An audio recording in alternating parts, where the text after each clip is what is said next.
السلام علیکم ورحمۃ اللہ وبرکاتہ۔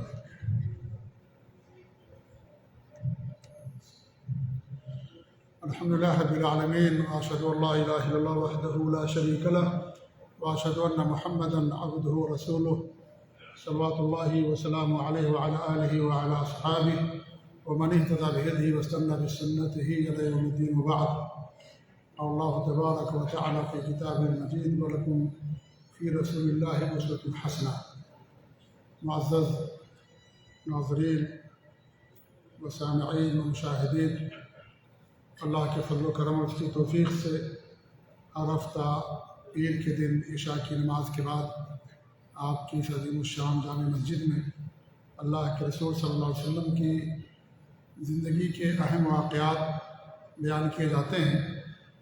مقصد صرف یہ ہے کہ ہم اللہ کے رسول صلی اللہ علیہ وسلم کی زندگی کا علم حاصل کریں اور ان واقعات سے عبرت و نصیحت حاصل کریں اور آپ کے اخلاق حسنہ کو، خصال حمیدہ کو اپنی زندگی کے اندر نافذ کریں، اور یہ بھی جانیں کہ اسلام کس طرح ہم تک پہنچا ہے۔ اس کے لیے اللہ کے رسول صلی اللہ علیہ وسلم نے، آپ کے صحابہ نے کس قدر قربانیاں دی ہیں، کتنا ظلم برداشت کیا ہے، کتنی تکلیفیں اٹھائی ہیں۔ یہ ساری چیزیں جب آپ کی سیرت کا مطالعہ کریں گے تو یہ باتیں ہمارے سامنے کھل کر کے آئیں گی۔ اسی لیے آپ کی زندگی کے جو اہم واقعات ہیں وہ آپ کے سامنے بیان کیے جاتے ہیں۔ اس سے پہلے جو مکی عہد کہلاتا ہے یا مکی دور، جو آپ کی نبوت سے لے کر کے یا آپ کی ولادت سے لے کر کے یا نبوت سے لے کر کے آپ کی ہجرت تک جو دور ہے اسے مکی دور کہا جاتا ہے، اور وہ دور آپ لوگوں کے سامنے بیان کیا گیا۔ آج سے انشاءاللہ العزیز مدنی دور کے اہم واقعات آپ کے سامنے ہم بیان کرنے کی کوشش کریں گے۔ اس سے پہلے چونکہ یہ مدنی عہد ہے، مدینے سے متعلق ہے، لہذا مدینے کے فضائل کا بھی جاننا ہمارے لیے ضروری ہے۔ تو پہلے آج کے درس میں مدینے کے جو کچھ فضائل ہیں اور اس کے جو کچھ مناقب ہیں، جو مقام مرتبہ ہے دین اسلام کے اندر، وہ میں آپ لوگوں کے سامنے بیان کرنا چاہتا ہوں۔ اس کے بعد پھر جب آپ صلی اللہ علیہ وسلم ہجرت کر کے مدینہ پہنچے تو مدینہ کے کیا حالات تھے، مدینہ کے اندر کون سی قومیں آباد تھیں، یہ انشاءاللہ آج کے درس میں ہم بیان کرنے کی کوشش کریں گے۔ جہاں تک مدینہ کے فضائل کی بات ہے تو اس کے بہت سارے فضائل ہیں، انہی میں سے کچھ فضیلتیں آپ کے سامنے بیان کی جا رہی ہیں۔ نمبر 1 کہ مدینہ حرم ہے۔ جس طریقے سے مکہ مکرمہ حرم ہے، ایسی مدینہ بھی حرم ہے۔ اللہ کے رسول صلی اللہ علیہ وسلم کی حدیث سے صحیح مسلم کی روایت ہے، آپ فرماتے ہیں کہ ابراہیم علیہ السلام نے مکہ کو حرام قرار دیا، حرم بنایا، اور میں مدینہ کو حرام قرار دیتا ہوں۔ اس روئے زمین پر یہی 2 شہر ہیں جو حرم کہلاتے ہیں، ایک مکہ مکرمہ ہے اور دوسرا مدینہ منورہ ہے۔ سب سے زیادہ فضیلت والا شہر مکہ مکرمہ ہے، اور اس کے بعد دوسرے نمبر پر مدینہ منورہ آتا ہے۔ مکہ مکرمہ کے اندر ایک نماز کا ثواب 1 لاکھ ملتا ہے، مدینہ کی مسجد کے اندر ایک نماز کا ثواب 1000 ملتا ہے۔ مکہ کے اندر حج ہوتا ہے، خانہ کعبہ ہے، اور اس طریقے سے صفا مروہ کی پہاڑیاں ہیں، مقام ابراہیم ہے، عرفات ہے، مزدلفہ ہے، منی کی وادیاں اور پہاڑیاں ہیں، جمرات ہے۔ یہ ساری چیزیں جن کا حج سے تعلق ہے وہ سب مکہ کی سرزمین میں واقع ہے۔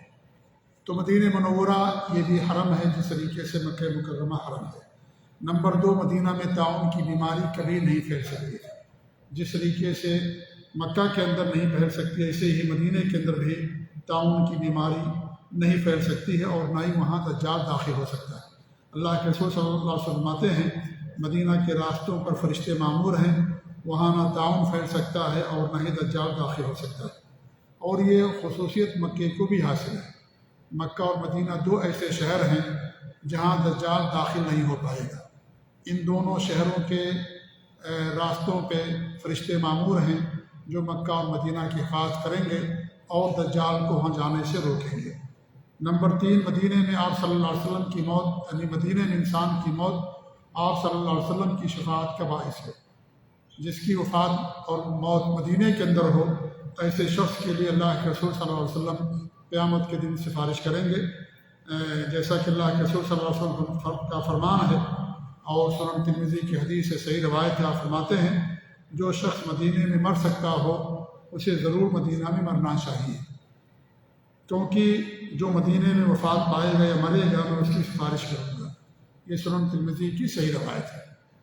مدینے میں وفات پانے والے شخص کے لیے آپ سفارش کریں گے، لیکن ظاہر بات ہے ان لوگوں کے لیے سفارش کریں گے جس کی وفات توحید پر ہوگی، نبی کی سنت پر ہوگی، جو اپنے آپ کو شرک سے محفوظ رکھے گا۔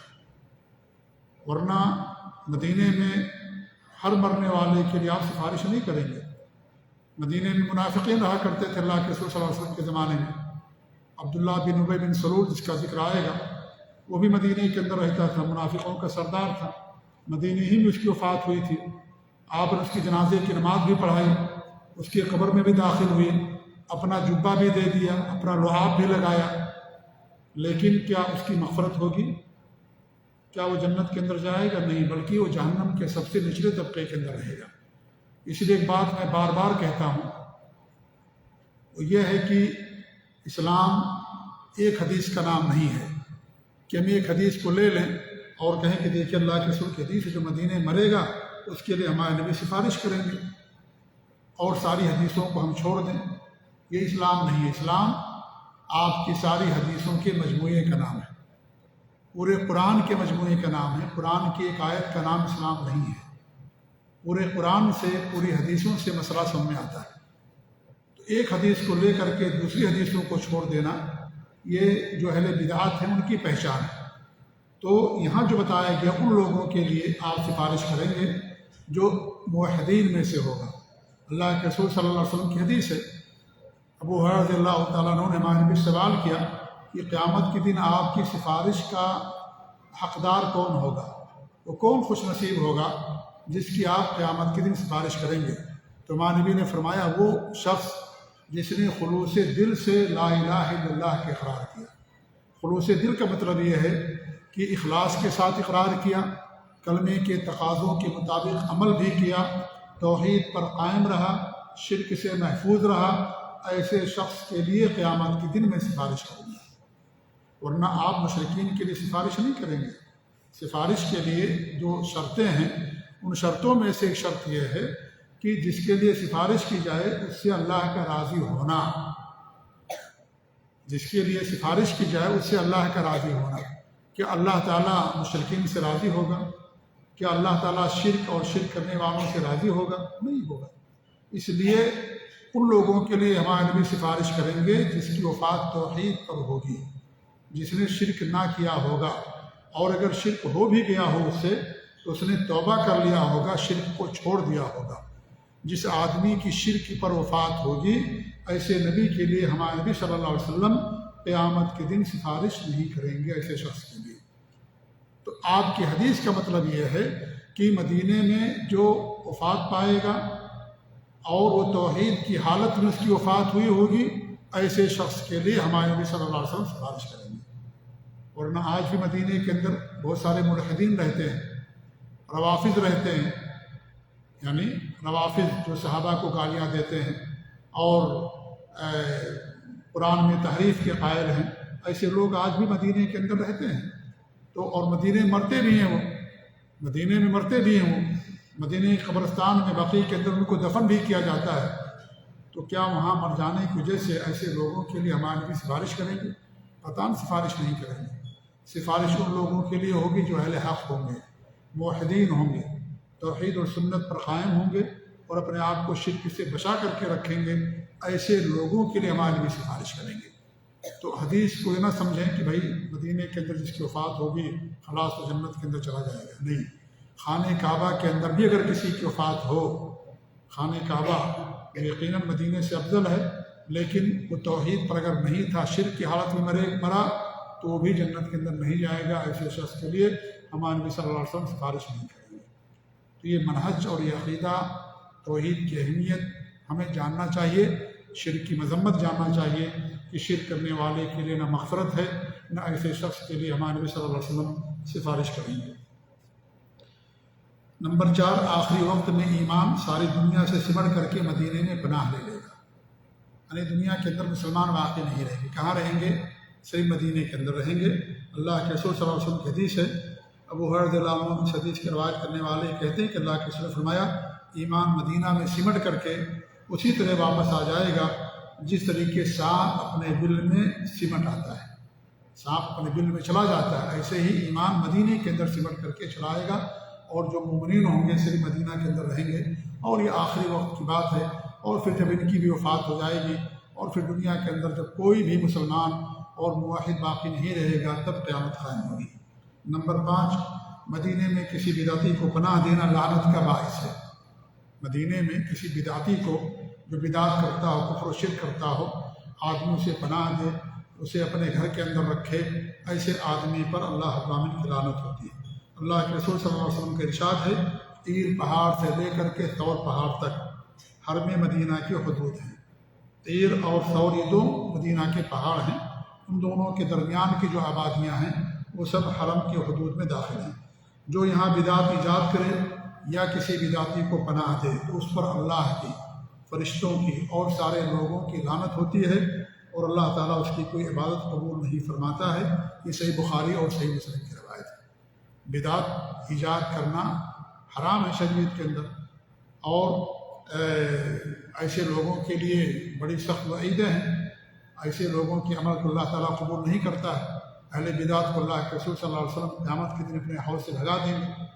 تو مکے کے اندر یا مدینے کے اندر جو اس دنیا کے اندر سب سے افضل شہروں میں سے 2 شہر ہیں، وہاں پر جا کر کے بدعت ایجاد کرنا اس کی مذمت اور زیادہ بڑھ جاتی ہے۔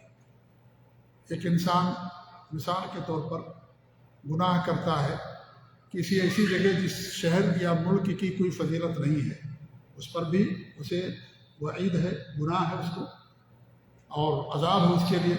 لیکن وہی انسان مسجد کے اندر آ کر کے اگر گناہ کرے تو پھر اس کی سنگینی بڑھ جاتی ہے۔ خانہ کعبہ کے اندر جائے، مدینے کے اندر جائے، مسجد نبوی کے اندر، حرم کے اندر، مکے کے اندر گناہ کرے تو اس کی سنگینی اور بڑھ جاتی ہے۔ تو مدینہ دوسرے نمبر پر افضل شہر ہے، وہاں کوئی بدعت ایجاد کرے تو اس کی سنگینی اور بڑھ جاتی ہے۔ ایسے شخص پر اللہ رب العالمین کی لعنت ہوتی ہے اور فرشتوں کی بھی لعنت ہوتی ہے۔ ایسے نمبر 6، اللہ رب العالمین نے مکے سے زیادہ برکت، دگنی برکت مدینے کے کھانے پینے کے اندر رکھی ہے۔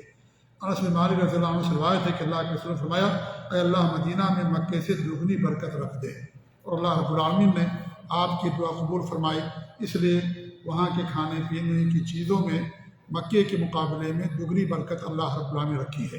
یہ مدینہ کے کچھ فضائل ہیں جو میں نے آپ لوگوں کے سامنے بیان کیا ہے۔ مدنی دور کو بھی 3 مراحل میں سیرت نگاروں نے یا علماء نے تقسیم کیا ہے۔ جس طریقے سے مکی دور کو 3 مرحلوں میں تقسیم کیا گیا تھا اور میں نے آپ لوگوں کے سامنے بتایا تھا، اسی طریقے سے مدنی دور کو بھی 3 مراحل میں تقسیم کیا گیا ہے۔ مکی دور کو 3 کون سے مراحل میں تقسیم کیے گئے ہیں؟ کون بتائیں گے آپ لوگوں میں سے؟ جو مکی دور ہے 3 مراحل میں تقسیم کیا گیا ہے۔ 3 مراحل۔ سب سے پہلا مرحلہ کون سا ہے؟ جی ماشاءاللہ، خفیہ دعوت۔ نبوت کے آغاز سے لے کر کے، شروعات سے لے کر کے 3 سالوں تک، نبوت کے 3 سال تک خفیہ دعوت، خاموشی کے ساتھ آپ نے لوگوں کو دعوت دی، خاموشی کے ساتھ، اعلانیہ دعوت نہیں دی آپ نے، خاموشی کے ساتھ، کیونکہ سب مشرک تھے، کافر تھے۔ اعلانیہ دعوت وہاں پر حکمت کے خلاف، تو آپ نے خفیہ خاموشی کے ساتھ دعوت دی 3 سال تک۔ دوسرا مرحلہ جی مکہ مکرمہ کے اندر اعلانیہ دعوت، مکے کے اندر اعلانیہ دعوت، کیونکہ دعوت کے اسٹیپ ہیں اور اس کے مراحل ہیں، درجہ بدرجہ دعوت دی جاتی ہے۔ پہلے آدمی جہاں رہتا ہے اپنے لوگوں کو، رشتہ داروں کو، پھر دور کے لوگوں کو، پھر پورے شہر کے، پھر باہر، اس طریقے سے انسان دعوت دیتا ہے۔ ہمارے نبی کی زندگی میں ہی نمونہ ہمیں ملتا ہے۔ تو مکے کے اندر 7 سال تک آپ نے اعلانیہ دعوت دی مکے کے اندر۔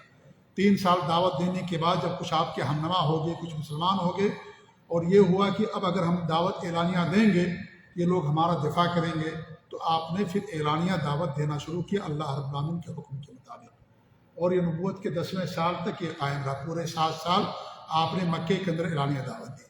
کتنے سال ہو گئے؟ پورے 10 سال ہو گئے۔ مکی دور کتنا ہے؟ 13 سال، 3 سال اور بچتے ہیں۔ یہ 3 سال کون سا مرحلہ ہے؟ یہ مکے کے باہر، ماشاء اللہ، مکے کے باہر اعلانیہ دعوت۔ آپ نے 10 سال تک صرف مکے کے اندر لوگوں کو دعوت دی۔ اس کے بعد پھر آپ مکے سے باہر گئے، طائف گئے، مکے کے آس پاس کی آبادیاں اور بستیاں تھیں، آپ وہاں گئے، وہاں لوگوں کو آپ نے دعوت دی۔ دعوت کا اصول یہی ہے کہ انسان پہلے شروعات کرتا ہے اپنے سے، گھر والوں سے، خاندان والوں سے، آس پاس کے لوگوں سے، پھر اس کے بعد انسان دور دور جاتا ہے۔ تو آپ نے پھر 3 سال تک مکے سے باہر لوگوں کو اعلانیہ دعوت دی۔ پورے کتنے سال ہو گئے؟ 13 سال ہو گئے۔ مکی دور کے سال ہے؟ 13 سال ہے۔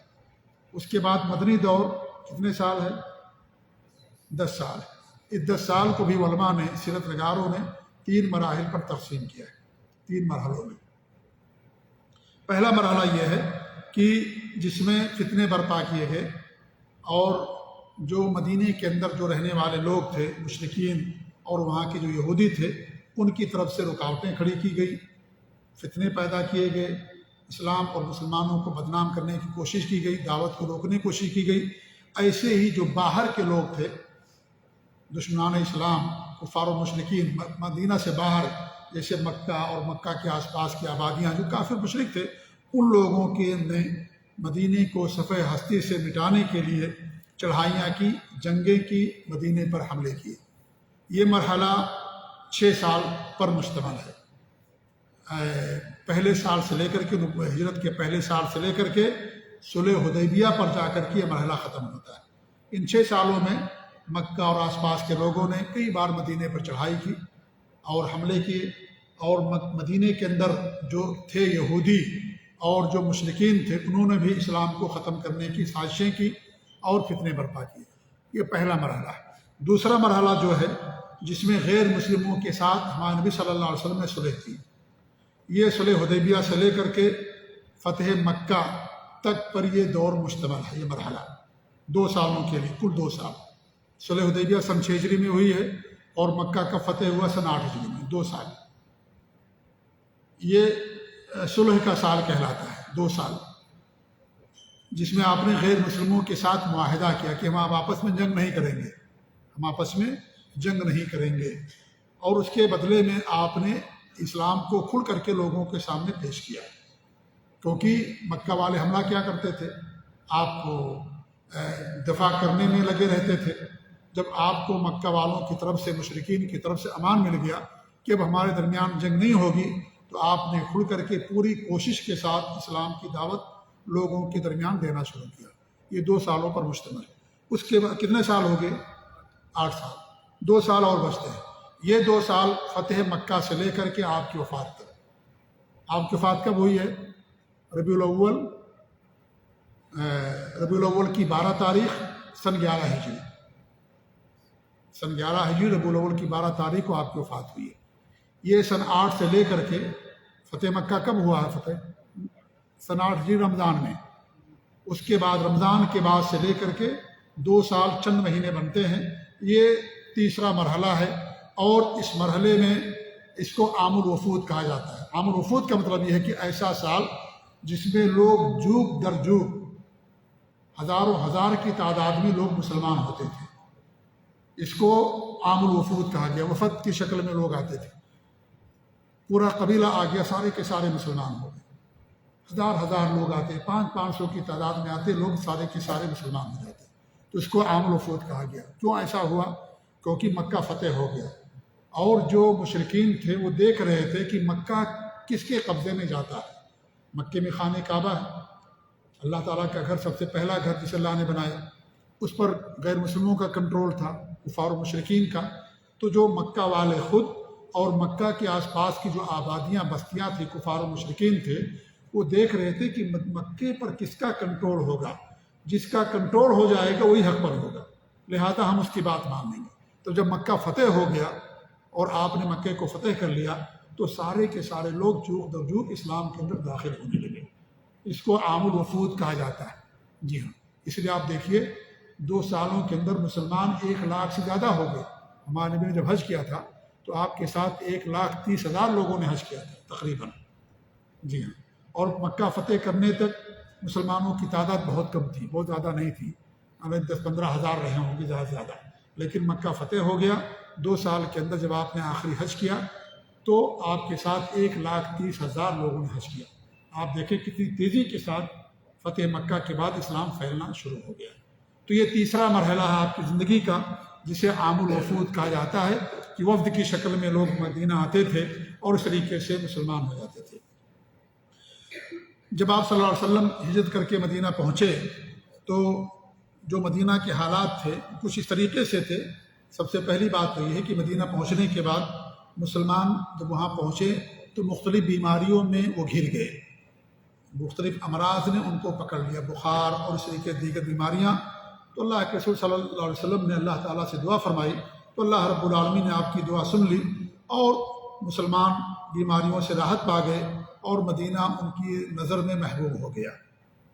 یعنی پہلے بڑی بیماریاں آئیں مسلمانوں کے اندر، مکہ چھوڑ کر کے مدینہ لوگ آئے تھے تو وہاں بڑی کافی بیماریاں ہو گئیں، تو اللہ رب العالمین سے آپ نے دعا فرمائی، اللہ نے آپ کی دعا قبول فرمائی، اس طریقے سے مسلمانوں کو شفا دے دی، ان کو راحت مل گئی۔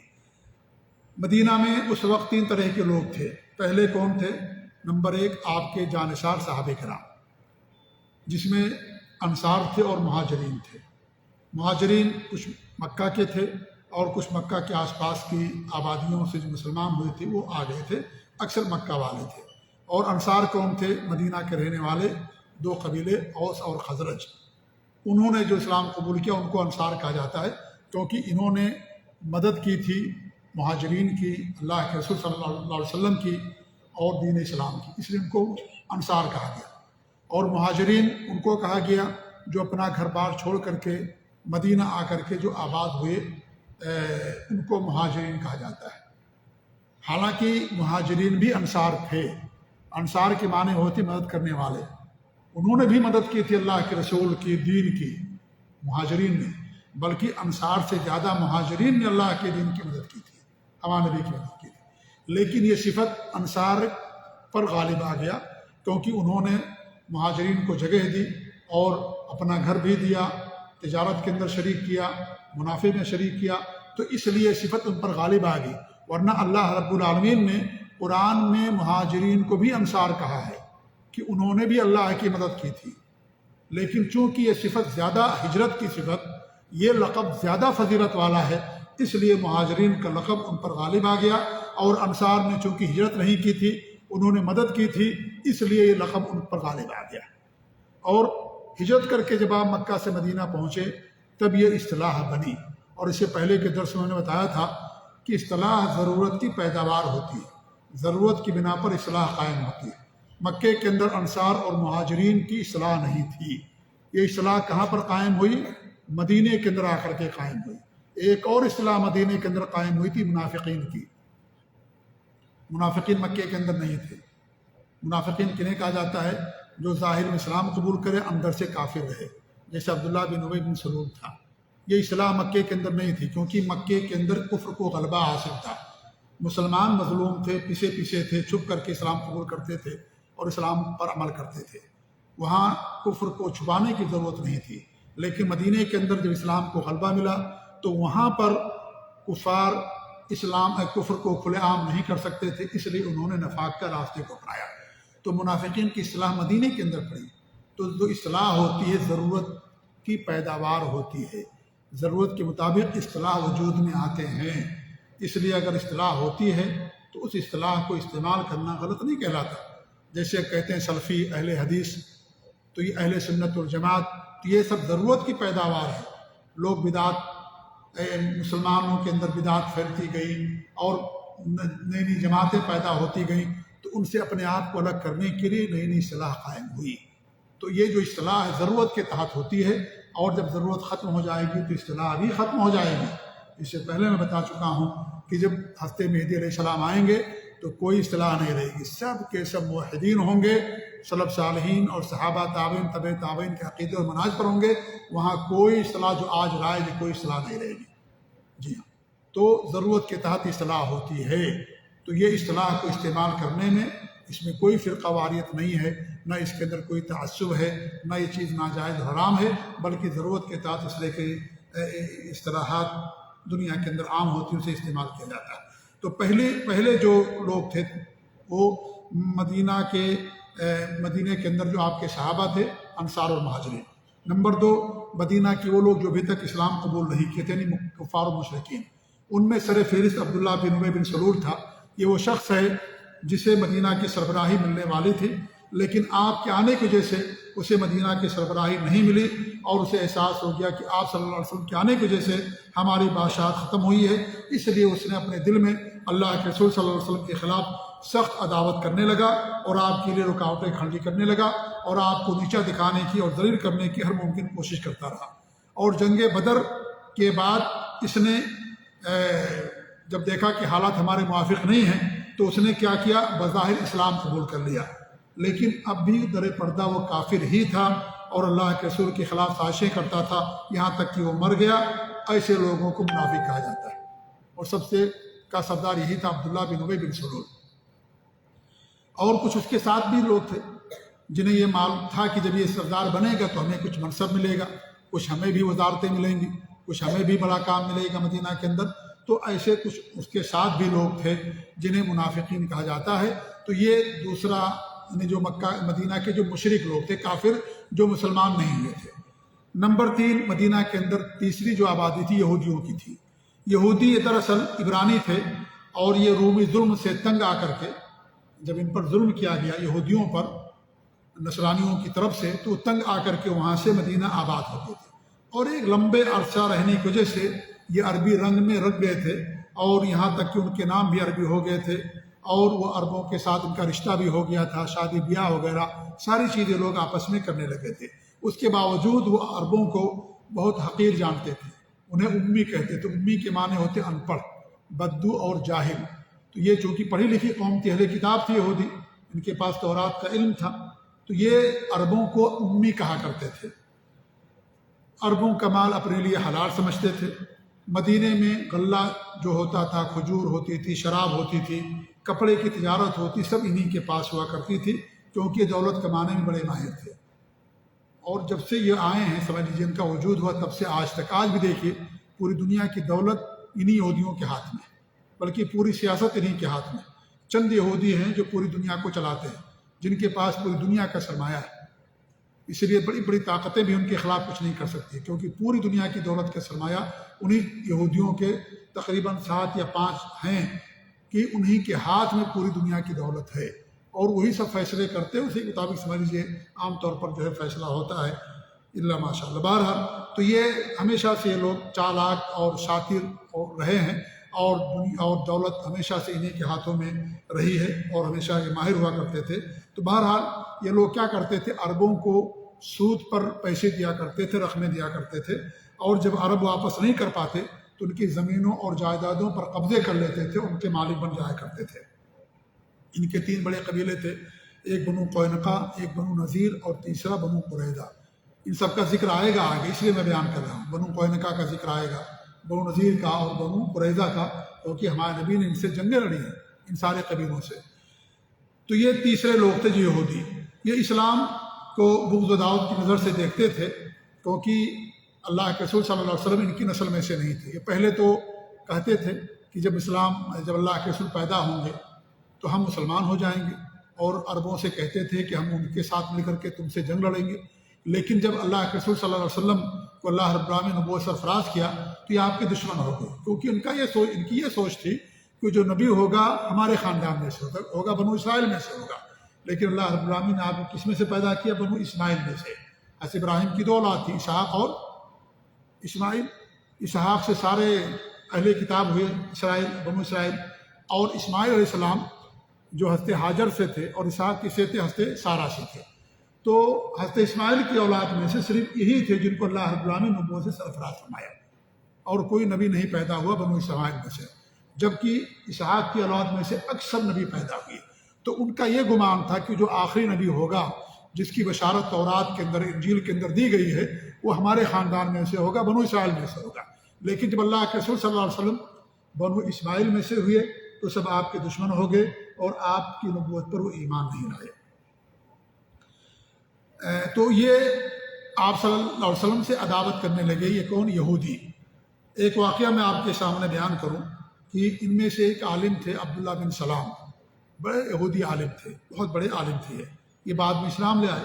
جب اللہ کے رسول صلی اللہ علیہ وسلم مکہ سے ہجرت کر کے مدینہ پہنچے تو ہمارے نبی کی نشانیاں ان کی کتابوں کے اندر موجود تھیں، پڑھ چکے تھے۔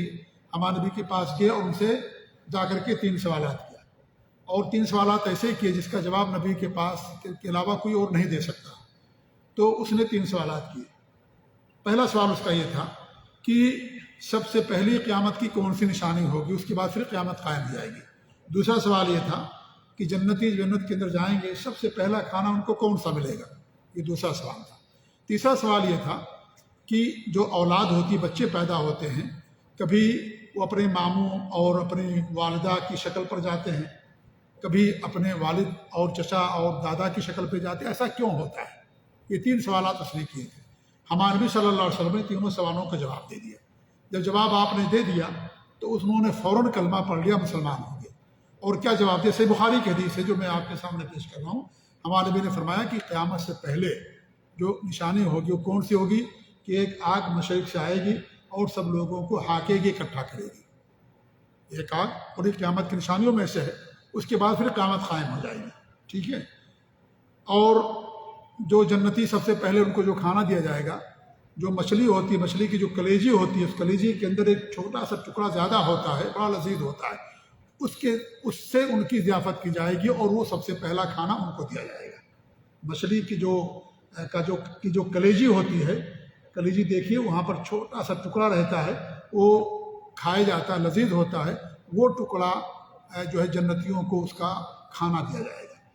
تیسرا جو اس کا سوال تھا کہ بچے کی شکل کیوں بدل جاتی ہے، اس کی صورت اگر جو ہے کبھی یعنی کبھی اپنے چچا کی شکل پر ہوتا، اپنے باپ کی شکل پر وہ رنگ لے لیتا ہے، کبھی اگر والدہ مان لیجیے سانولی ہے تو سانولا ہو جاتا ہے، باپ اگر گورا ہے تو گورا ہو جاتا ہے، ایسا کیوں ہوتا ہے؟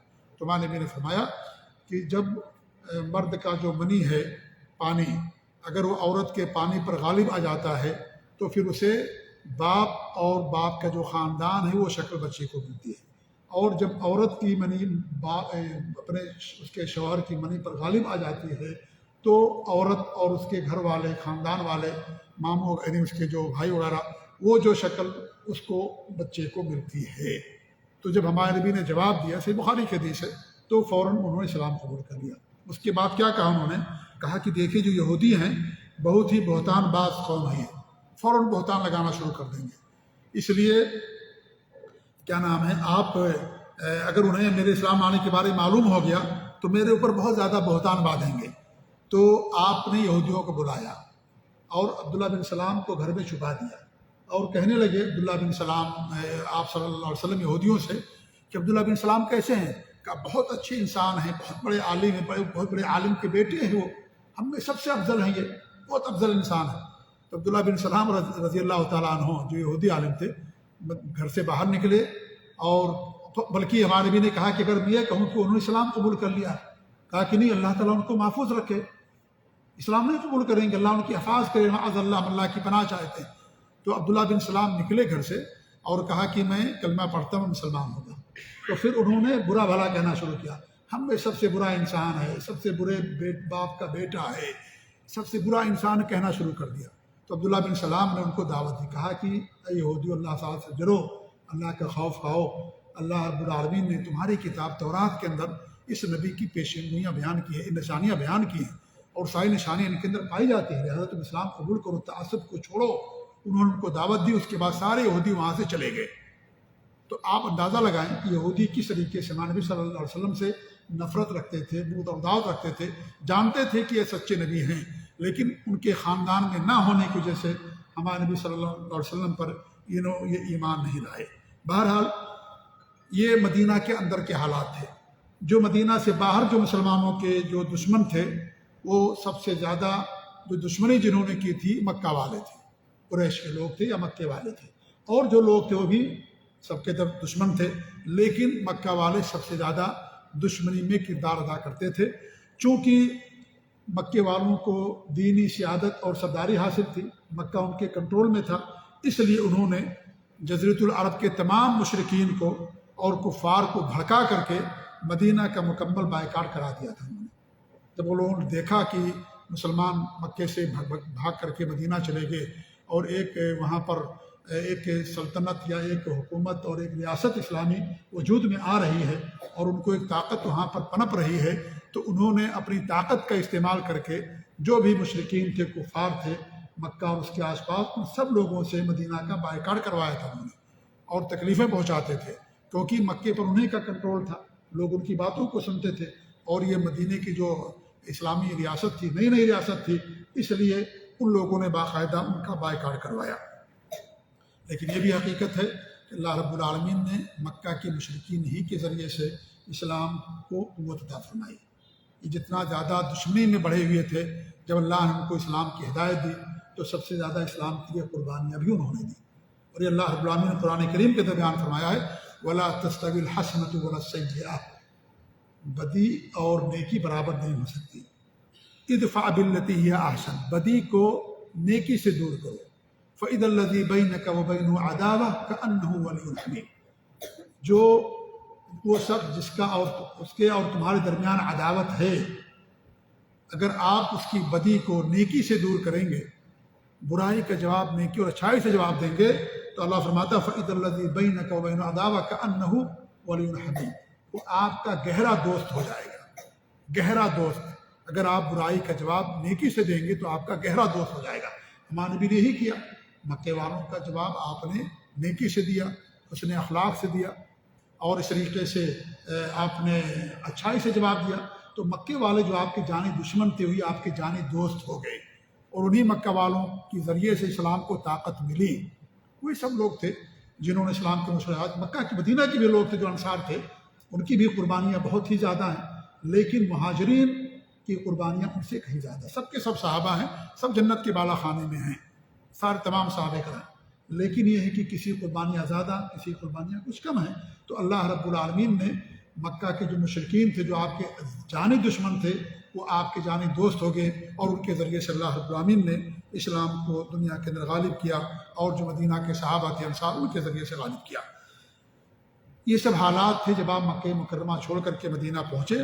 آپ صلی اللہ علیہ وسلم نے ان تمام حالات کا ڈٹ کر کے مقابلہ کیا، اور ایک قائدانہ اور پیغمبرانہ رول ادا کیا، اور جو قوم جس کی مستحق تھی اس کے ساتھ آپ نے وہی سلوک کیا، لیکن رحمت اور محبت کا جو پہلو تھا سب کے ساتھ غالب تھا، یہاں تک کہ اللہ رب العالمین نے چند برسوں میں اسلام کو غالب کر دیا۔